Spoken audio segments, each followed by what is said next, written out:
So next sequential circuit is synchronous counter.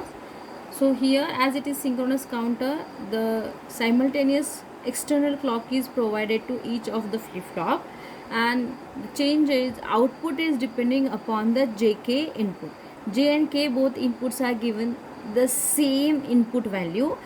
First JK flip-flop will get JK, which is logic 1, because we are using it in toggle mode. That's why it is connected to logic 1.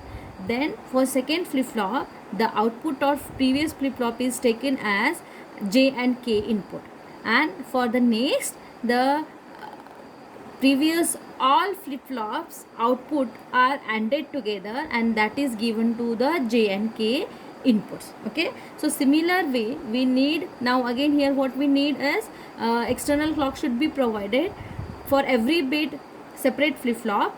So one 7476 IC has 2 JK flip-flop. So this will be my first 7476 IC. I will be using half part of second 7476 IC and one AND gate. So 2 JK flip-flop IC 7476 and one 7408 AND gate IC is required.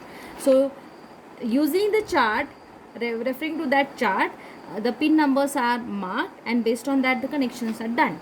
So this is what 7476 first IC, second IC, 0th bit and first bit of output is taken from this IC, Q2 bit is taken from this IC. This is what my AND gate 7408 is.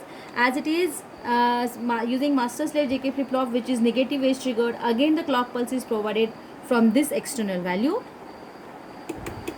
Now clicking on this pulsar, clock pulse, I will be providing one by one clock pulse to my entire circuit.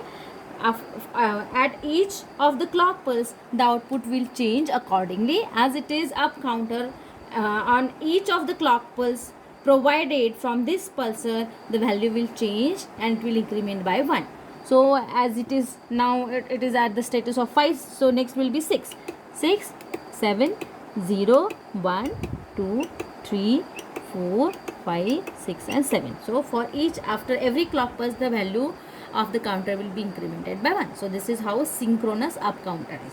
Again, by making the simple small change, I can have modify the same synchronous up counter into down counter. Now here the change is in up counter, the previous Q0 output is connected as the input for J and K, and the ANDing of previous all Q0 outputs are taken together for providing the next flip-flops input, right? But here instead of taking Q0, I have to take Q0 bar, and that is to be connected to J1 K1. Then here for J2 K2, I have to take Q0 bar and Q1 bar. So let me change these 2 pins only. I'll be getting 3-bit down count. So I have simply changed the 9th input. Instead of taking it from 14, I have taken it from 15. Same way here for AND gate, the second input is taken from 10 instead of 11. Based on that, the output will get changed. At each clock pulse, the counter value will change, and that will be decremented because it is a down counter. This is synchronous down counter. 7, 6, 5, 4, 3, 2, 1, 0. Okay, so this way.